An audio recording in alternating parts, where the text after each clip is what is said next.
12/8/2024 প্রাতঃমুরলি। ওম শান্তি। বাপদাদা মধুবন।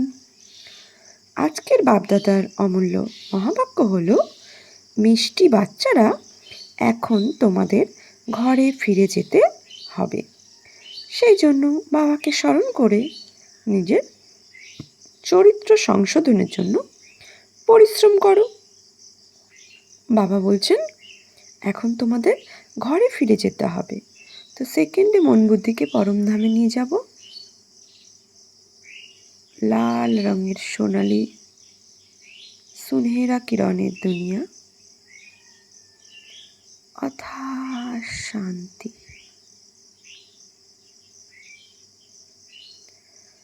আমাদের নিজস্ব ঘর, পিতার ঘর। ওম শান্তি। এভাবে আমাদের বারবার ঘরে ফিরে যেতে হবে। সেই জন্য বাবাকে স্মরণ করে নিজের চরিত্র সংশোধনের জন্য পরিশ্রম করো, ঘরে ফিরে যাওয়ার জন্য।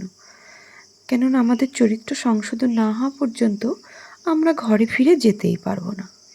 প্রশ্ন, কোন বিষয়ে তোমাদের অজ্ঞতার পথে ঘুম পাড়িয়ে রাখে? এর ফলে কি ক্ষতি হয়? উত্তর, কল্পের আয়ু 1,00,000 বছর বলা, এটাই অজ্ঞতার পথে ঘুম পাড়িয়ে রাখার বিষয়। এর ফলে জ্ঞান চক্ষুহীন হয়ে পড়েছে। ওরা ভেবেছে আত্মাদের ঘর অনেক দূরে। বুদ্ধিতেও আছে এখনো 1,00,000 বছর রয়েছে। এখানেই সুখ দুঃখের পার্ট প্লে করতে হবে। সেই জন্য পবিত্র হওয়ার জন্য পরিশ্রম করে না। তোমরা বাচ্চারা জানো, ঘর এখন খুব নিকটে। এখন আমাদের পরিশ্রম করে কর্মাতীত হতে হবে। ওম শান্তি। মিষ্টি মিষ্টি বাচ্চাদের বাবা এখন ঘরের কথা স্মরণ করিয়ে দিয়েছেন। যদিও ভক্তি মার্গেও ঘরকে স্মরণ করে, কিন্তু ওখানে কবে যেতে হবে, কিভাবে যেতে হবে কিছুই জানে না। কল্পের আয়ু 1,00,000 বছর বলার কারণে ঘরও ভুলে গেছে। ওরা ভেবেছে 1,00,000 বছর ধরে এখানেই পার্ট প্লে করতে হয়, ফলে ঘরকে ভুলে যায়। এখন বাবা এসে স্মরণ করিয়ে দিচ্ছেন, বাচ্চারা, ঘর তো খুব কাছেই, এখন যাবে নিজেদের গৃহে। বাচ্চারা, আমি তো তোমাদের আহ্বান শুনে এসেছি, যাবে আমার সাথে। কত সহজ বিষয়। ভক্তিমার্গে ওরা তো জানেই না কবে মুক্তিধামে যাবে। মুক্তিকেই ঘর বলা হয়। 1,00,000 বছর বলে দেওয়ার কারণে সব ভুলে যায়। বাবাকে ভুলে যাই, ঘরকেও ভুলে যাই। 1,00,000 বছর বলার জন্য অনেক পার্থক্য হয়ে যায়। এ যেন অজ্ঞানতার অন্ধকারে ঘুমিয়ে থাকা। কুম্ভকর্ণ কি করে? আধা কল্প অজ্ঞানে ঘুমিয়ে থাকে, আর আধা কল্প জাগানো দেখানো হয়। তো এ হচ্ছে এখন দুনিয়া কুম্ভকর্ণের মতো অজ্ঞানে ঘুমিয়ে আছে, অজ্ঞান অন্ধকারে। কারো বুদ্ধিতেই আসে না। ভক্তিমার্গেও ঘরকে কত দূর বলে থাকে। বাবা বলেন, বা মুক্তিধাম তো এখন যেতে হবে। 1,00,000 বছর ধরে তোমরা ভক্তি করবে এমনটা তো হতে পারে না। তোমরা তো জানোই না ভক্তি কবে থেকে শুরু হয়েছে। 1,00,000 বছরের হিসেব করার তো দরকারই নেই। বাবাকে আর ঘরকে ভুলে যাওয়া, এটাও ড্রামায় নির্ধারিত, কিন্তু ওরা নাটককে অথবা অনেক দূরে টেনে নিয়ে গেছে। বলছে ওরা নাটককে অযথা অনেক দূরে টেনে নিয়ে গেছে। এখন বাবা বলছেন, বাচ্চারা, তোমাদের ঘর খুব কাছেই। এখন আমি এসেছি তোমাদের ফিরিয়ে নিয়ে যেতে।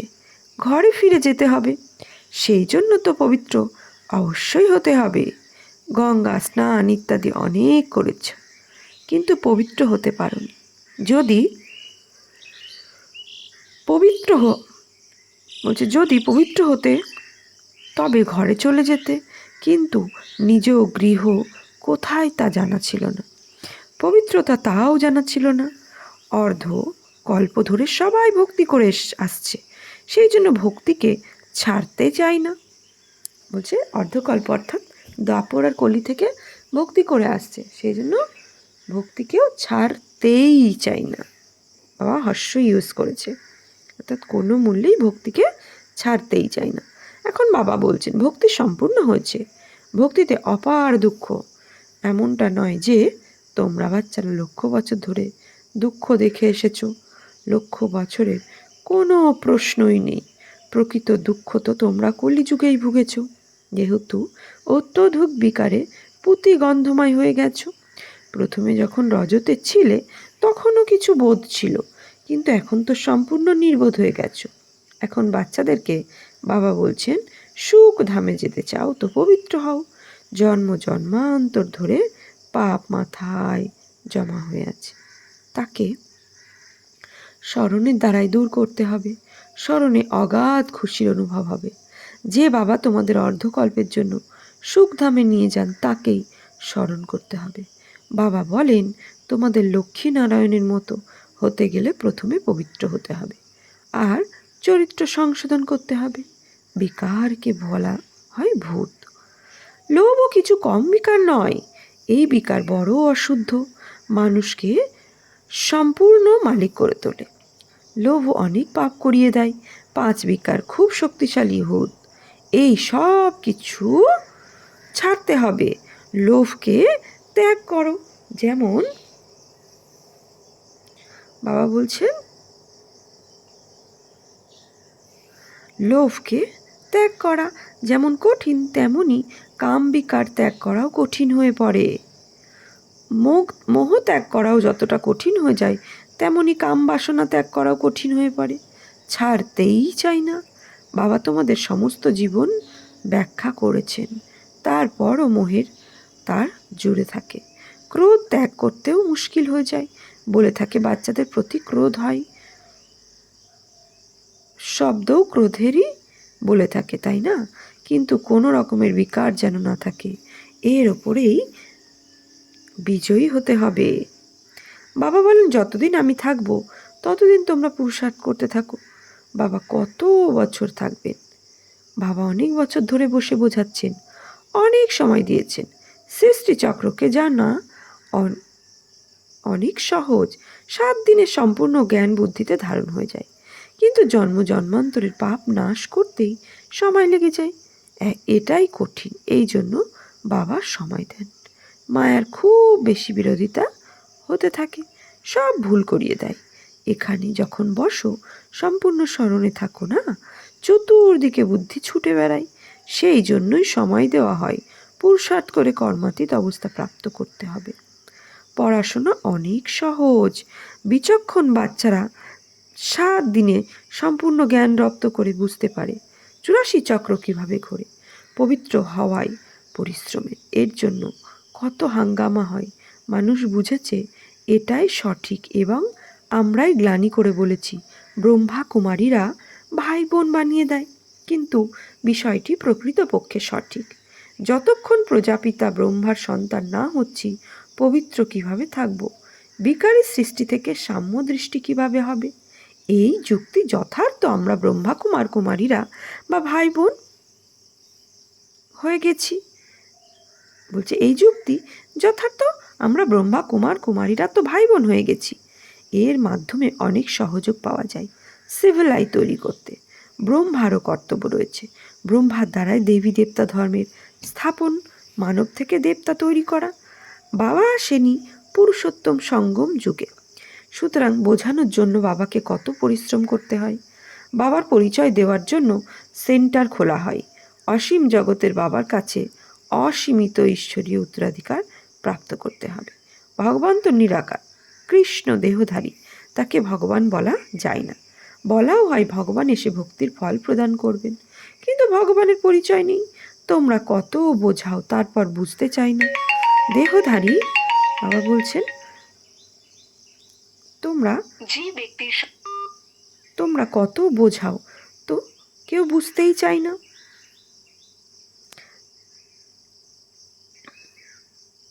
তো বাবাকে কত পরিশ্রম করতে হয়। বাবার পরিচয় দেওয়ার জন্য সেন্টার খোলা হয় অসীম জগতের বাবার কাছ থেকে। বাবা বলছেন অসীম জগতের বাবার কাছ থেকে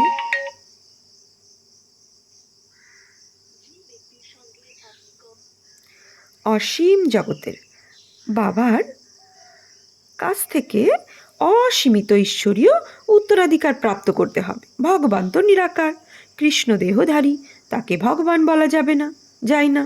বলাও হয়, ভগবান এসো। বাবা বলছেন বলাও হয়, ভগবান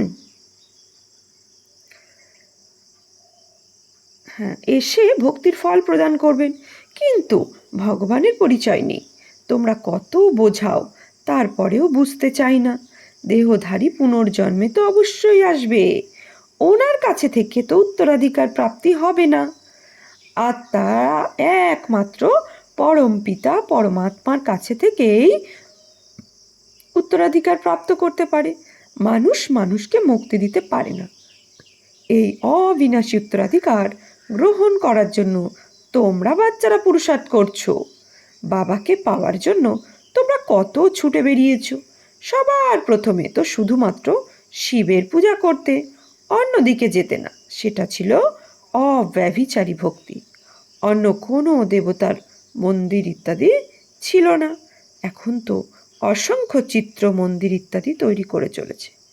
ভক্তি মার্গে তোমাদের কত পরিশ্রম করতে হয় তোমরা জানো। শাস্ত্রে গতি সদ্গতি পথ বলে দেওয়া হয়নি। শাস্ত্রে গতি হবে কি করে, সদ্গতির পথ বলে দেওয়া হয়নি। সে তো একবার বাবা এসে বলে থাকেন। ভক্তি মার্গে কত মন্দির তৈরি করে, বাস্তবে মন্দির শুধুমাত্র দেবী দেবতাদের জন্য, অন্য কোনো মানবের জন্য মন্দির নির্মাণ হয় না। কেননা মানব হলো পতিত, পতিত মানব পবিত্র দেবতাদের পূজা করে থাকে। যদিও সে মানুষ, কিন্তু তার মধ্যে দেবী গুণ আছে। যাদের মধ্যে দেবী গুণ নেই তারাই পূজা করে। তোমরা স্বয়ংই পূজ্য ছিলে, তারপর পূজারী হয়ে গেছো। মানবকে ভক্তি করা অর্থাৎ পাঁচ তত্ত্বকে ভক্তি করা। শরীর তো পাঁচ তত্ত্ব দিয়েই তৈরি। বাচ্চাদের এখন মুক্তিধামে যেতে হবে, যার জন্য এত ভক্তি করেছো। এখন আমি নিজের সঙ্গে তো করে তোমাদের নিয়ে যাব, তোমরা সত্য যুগে চলে যাবে। বাবা এসেছেন পতিত দুনিয়া থেকে পবিত্র দুনিয়ায় নিয়ে যেতে। পবিত্র দুনিয়া হলো দুটি, মুক্তি আর জীবন মুক্তি। মুক্তি অর্থাৎ পরমধাম, জীবন মুক্তি অর্থাৎ কি সত্যযুগ। তো মুক্ত সত্যযুগে জীবন জীবন মুক্ত অবস্থায় থাকে, তাই জীবন মুক্ত। আর মুক্তি, মুক্তি হচ্ছে কোথায় থাকবো আমরা।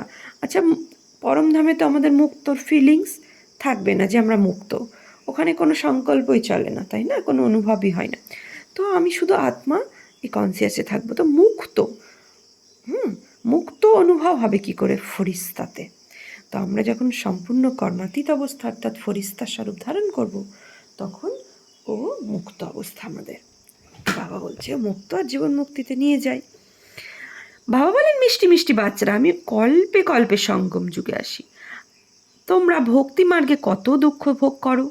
গীত আছে না, চারিদিক ঘুরেও হয়েছি, অনেক দূরে। কার কাছ থেকে দূরে সরে গেছো? বাবার কাছ থেকে। বাবাকে পাওয়ার জন্য জন্ম জন্মান্তর ধরে ছুটে বেরিয়েছো, তবুও বাবার কাছ থেকে দূরে সরে গেছো। সেই জন্য আহ্বান করে বলে, হে পতিত পাবন, এসো, এসে আমাদের পবিত্র করে তোলো। বাবা ছাড়া আর কেউ পবিত্র করে তুলতে পারে না। 5,000 বছর এই খেলা ড্রামা অনুসারে প্রত্যেকে পুরুষার্থ করছে, ঠিক যেমন কল্প পূর্বে করেছিল। সেই জন্য সেই অনুযায়ী রাজধানী স্থাপন হচ্ছে। সবাই তো সবাই তো একই রকম পড়াশুনো করবে না, করবে করবে না। এ হলো পাঠশালা, তাই না। রাজযোগ পঠন পাঠন হয়। যারা দেবী দেবতা ধর্মের হবে তারাই আসবে। মূল বাতানে যত সংখ্যক আত্মা ছিল হুবহু তাই হবে, কম বা বেশি হবে না। নাটকে ভূমিকা পালনকারী কুশীলবরা সঠিক সংখ্যায়, কিন্তু মানুষ বুঝতে পারে না। যত সংখ্যক ছিল তারাই এসে হুবহু তাদের পার্ট প্লে করবে। তারপর তোমরা চলে যাবে নবনির্মিত দুনিয়ায়। অবশিষ্ট আত্মারা চলে যাবে তাদের পরম ধাম অর্থাৎ ঘরে। এখন কেউ যদি গণনা করতে পারে তো করুক। বাবা তোমাদের এখন গভীর অন্তর্নিহিত পয়েন্টস বুঝিয়ে দিচ্ছেন। শুরুতে যেভাবে বুঝিয়েছিলেন আর যে এখন যেভাবে বোঝাচ্ছেন, দুটোর মধ্যে পার্থক্য। পড়াশোনা করতে সময় দরকার, রাতারাতি কেউ আইসিএস হতে পারে না। নম্বর অনুসারে পড়াশুনোকে রপ্ত করতে হবে থাকে। বাবা কত সহজভাবে বুঝিয়ে বলেন, যাতে মানুষের বুদ্ধিতে সহজেই ধারণ হয়। প্রতিদিন নতুন নতুন পয়েন্টস ব্যাখ্যা করে থাকেন। এখন বাবা বলেন, আমি পতিত পাবন বাবাকে তোমরা আহ্বান করেছো, আমি এসেছি, সুতরাং তোমরা এখন পবিত্র হয়ে ওঠো না। নিজেকে আত্মা মনে করে মাম একম স্মরণ করলে তোমরা শতপ্রধান হতে পারবে। তারপর এখানে আসতে হবে। ভূমিকা পালন করার জন্য বাবা বলেন, আত্মা পতিত হয়ে গেছে, সেই জন্যই পতিত পাবন বাবাকে স্মরণ করে পবিত্র হওয়ার জন্য। চমকপ্রদ বিষয় এই যে এত ছোট্ট আত্মা কত পার্ট প্লে করে, একেই বলে অলৌকিকতা, যা চোখে দেখা যায় না। কেউ বলে আমি পরমাত্মার সাক্ষাৎ পেতে চাই। বাবা বলেন, এত ছোট বিন্দুকে তুমি সাক্ষাৎ কিভাবে করবে? আমাকে আমাকে জানা যায়, কিন্তু দেখা মুশকিল। আত্মা কর্মেন্দ্রিয় ধারণ করে।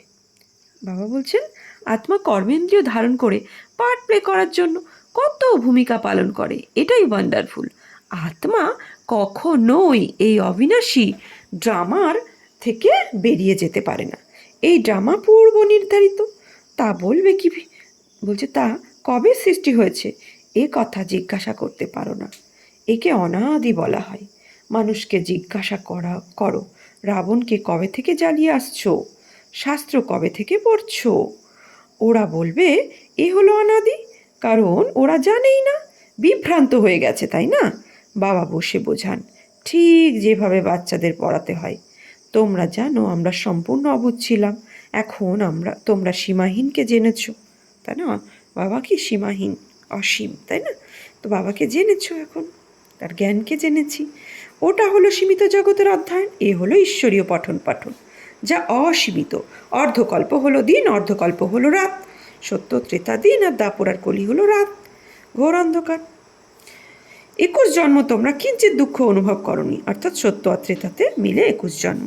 সত্যতে 8, ত্রেতাতে 12, আর বর্তমানে এক হিরে তুল্য জন্ম। এই 21 জন্ম আমরা সুখ ভোগ করেছি। তো বাবা বলছে, দুঃখের বলাও হয় এক চুলও তোমাদের ফাঁদে ফেলতে পারবে না, কেউ তোমাদের দুঃখের কারণ হবে না। নামই তার সুখধাম, এখানে তো সুখই নেই। প্রধান বিষয় হলো পবিত্রতা। ভালো চরিত্রবান বাচ্চাদের প্রতিটি বিষয় পরিষ্কার করে বোঝানো হয়। লাভ লোকসানের ব্যাপার আছে, তাই না? বাবা বলেন, এখানে তো লাভের কোনো প্রশ্নই নেই, এখন তো শুধু ক্ষতি আর ক্ষতিই হবে। বিনাশের সময় এগিয়ে আসছে, ওই সময় প্রত্যক্ষ হবে যে কি কি ঘটছে। অনাবৃষ্টিতে আনাজের মূল্য কত বৃদ্ধি পায়, যদিও বলে থাকে বলছে 3 বছর পরে অনেক আনাজ চাষ হবে, তারপরে বাইরে থেকে আনাজ আমদানি করা হয়ে থাকে। এমন সময় আসবে যখন একটা দানা শস্যও জুটবে না, এমনই প্রাকৃতিক দুর্যোগ আসবে, একেই বলে ঈশ্বরীয় দুর্যোগ। বৃষ্টির অভাবে দুর্ভিক্ষ অবশ্যই হবে, সমস্ত তত্ত্ব দূষিত হয়ে গেছে, অনেক জায়গায় বৃষ্টি ক্ষতির কারণ হয়ে দাঁড়াচ্ছে। তোমরা বাচ্চারা জানো, বাবা আদি সনাতন দেবী দেবতা ধর্ম স্থাপন করছেন। তোমাদের লক্ষ্যই হলো নর থেকে নারায়ণ হওয়া। বাবা সেটাই করছেন। এই অনন্ত ঈশ্বরীয় পাঠ বাবা এসে পড়ান, যে যেমন পড়াশুনো করবে তেমনই উচ্চ পদ প্রাপ্ত করবে। বাবা তো পুরুষার্থ করান, পুরুষার্থ কম করলে পদও কম হয়ে যাবে। টিচারই তো স্টুডেন্টদের বোঝাবেন, তাই না? অন্য কাউকে যখন তোমাদের মতো তৈরি করবে, তখনই বোঝা যাবে ভালো করে পড়াশুনো করে অন্যদেরও পড়াশুনো করাচ্ছ। প্রধান বিষয়ই হলো স্মরণ। বাবা কি বলছেন? প্রধান বিষয়ই হলো স্মরণ। মাথায় অনেক পাপের বোঝা সঞ্চিত হয়ে আছে, আমাকে স্মরণ করলেই পাপ ভস্ম হবে। এ হলো আধ্যাত্মিক যাত্রা। ছোট বাচ্চাদেরও বলো, শিব বাবাকে স্মরণ করো, ওদের অধিকার আছে। ওরা ওটা বুঝতে পারবে না, যে নিজেকে আত্মা মনে করে বাবাকে স্মরণ করতে হবে। বাবা বলছে, ওরা এটা বুঝতে পারবে না যে নিজেকে আত্মা মনে করে বাবাকে স্মরণ করতে হবে। তা নয়, শুধুমাত্র শিব বাবাকে স্মরণ করো, পরিশ্রম করলে ওদের কল্যাণ হতে পারে। আচ্ছা, মিষ্টি মিষ্টি হারানিধি বাচ্চাদের প্রতি মাত পিতা বাপ দাদার স্মরণের স্নেহ সুমন আর সুপ্রভাত। আত্মাদের পিতা তার আত্মারূপী বাচ্চাদেরকে জানাচ্ছেন নমস্কার। ধারণার জন্য আমরা আত্মারূপী বাচ্চারা আত্মারূপী বাপ দাদাকে জানাচ্ছি নমস্কার, সুপ্রভাত, ধন্যবাদ। ধারণার জন্য মুখ্য সার: 1.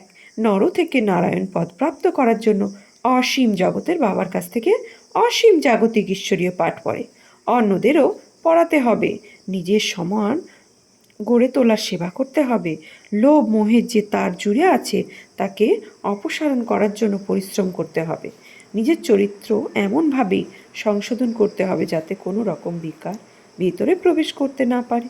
বরদান, ভগবান আর ভাগ্যের স্মৃতির দ্বারা অন্যদেরও ভাগ্য নির্মাণকারী সদা খুশিতে থাকা সৌভাগ্যবান ভব। ভগবান আর ভাগ্যের স্মৃতির দ্বারা অন্যদেরকেও ভাগ্য নির্মাণকারী সদা খুশিতে থাকা সৌভাগ্যবান ভব। অমৃত বেলা থেকে শুরু করে